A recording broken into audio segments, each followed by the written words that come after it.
In the Indian subcontinent, the Himalayan region has a coverage of 33,000 square kilometers and is aptly called the Water Tower of Asia. What? Water Tower of Asia, as it provides around 8.6 million cubic meters of water annually. Himalaya जो है ना, ये पहाड़ है। हिमालय क्या है? पहाड़ है, उस पे बर्फ होती है, ग्लेशियर होता है। क्या होता है उस पे? और वो पूरे एरिया में पानी देता है, उसको बोलते हैं हम वाटर टावर ऑफ एशिया। जैसे एक ये टावर है ना इधर पानी का, ऐसे ही उसको हिमालय को बोलते हैं water tower of Asia.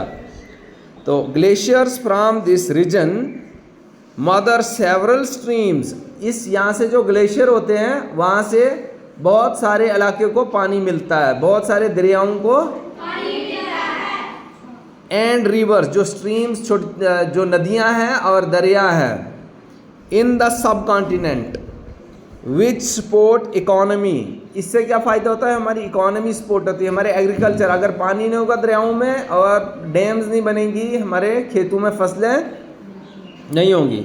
And the livelihood of millions of people in several countries, और ये बड़े सारे मुल्कों में हैं, दरिया इसके जाते हैं। ग्लेशियर इस हिमालय पहाड़ से दरिया एक हमारे इंडिया में नहीं आता, बहुत सारे देशों में जाते हैं। लाइक कहाँ कहाँ जाते हैं ये? चाइना में। कहाँ पे? चाइना में। इंडिया में, पाकिस्तान में, अफगानिस्तान में, नेपाल एंड बांग्लादेश। और इसकी आबादी अगर सारी देखी जाए तो ये तकरीबन आधे से ज़्यादा दुनिया की आबादी इधर ही है। कहाँ पे है? इधर ही, आधे से ज़्यादा आबादी। सोचो, हिमालयन रीजन पानी दे रहा है।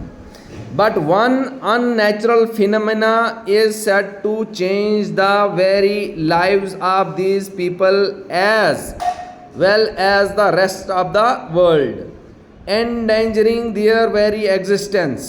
Humanity is about to face the most devastating catastrophe that has not been encountered since the Black Deaths. While people are still debating whether global warming is in progress, the general consensus among most scientists and researchers is that global warming has started and is going to increase at an uncontrolled rate in the very near future.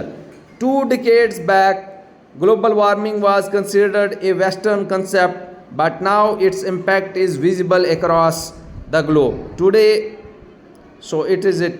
इतना ही काफ़ी है।